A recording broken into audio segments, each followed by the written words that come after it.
What if I told you the mulch you spread every spring is only covering the problem, not solving it? Most gardeners try to do the right thing. They spread mulch. They protect the surface.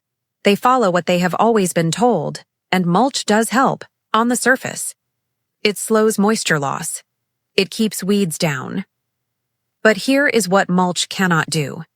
It cannot rebuild what is underneath. And if your soil is already in trouble, you will know the signs. Hard soil, that cracks in summer.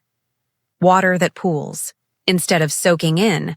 Plants that look yellow, even when you water them. That is not a watering problem. That is a soil problem, and no amount of mulch fixes soil from the inside. To understand the real solution, you have to look at nature. Walk through a forest and notice the ground. It is never empty. It is never exposed. It is always covered with living plants. Nature never leaves soil naked.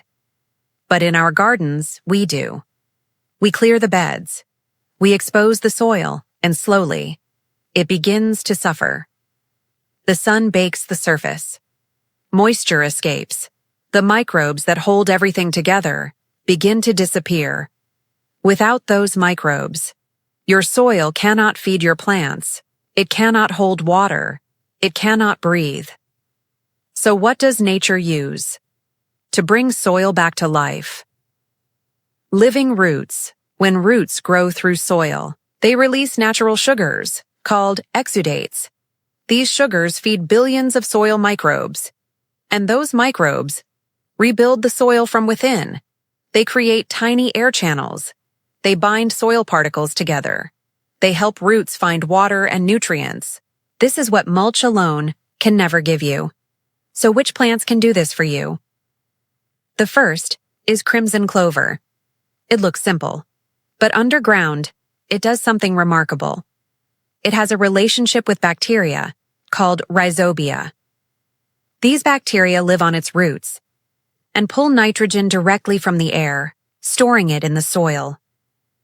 Ready for future plants to use. No fertilizer needed, no chemicals, just a natural system, working exactly as it was designed to. The second plant is hairy vetch. It spreads low across the ground, forming a dense living layer.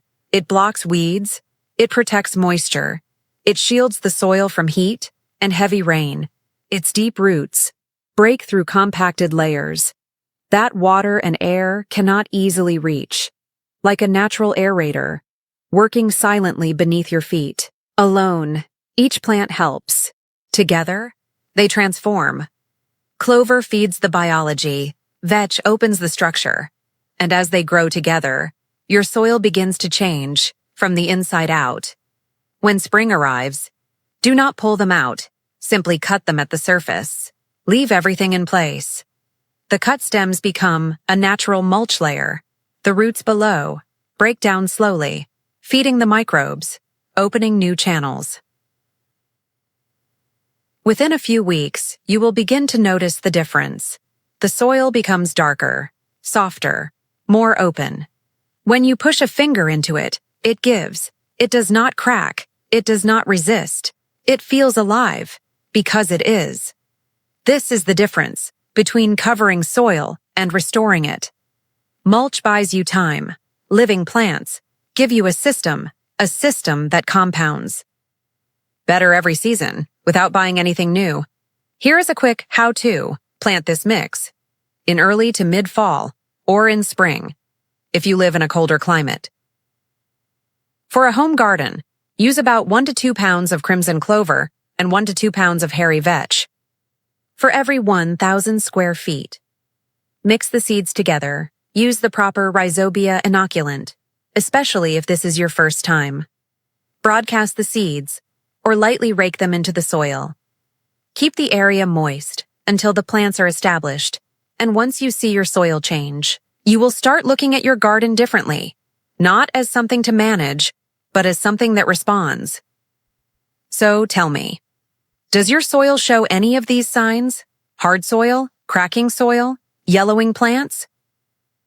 Drop a comment below, because in the next video, I will show you exactly when and how to plant these two cover crops, based on your season. Your garden is not failing you. It is waiting for you. And once you give it what it needs, everything changes.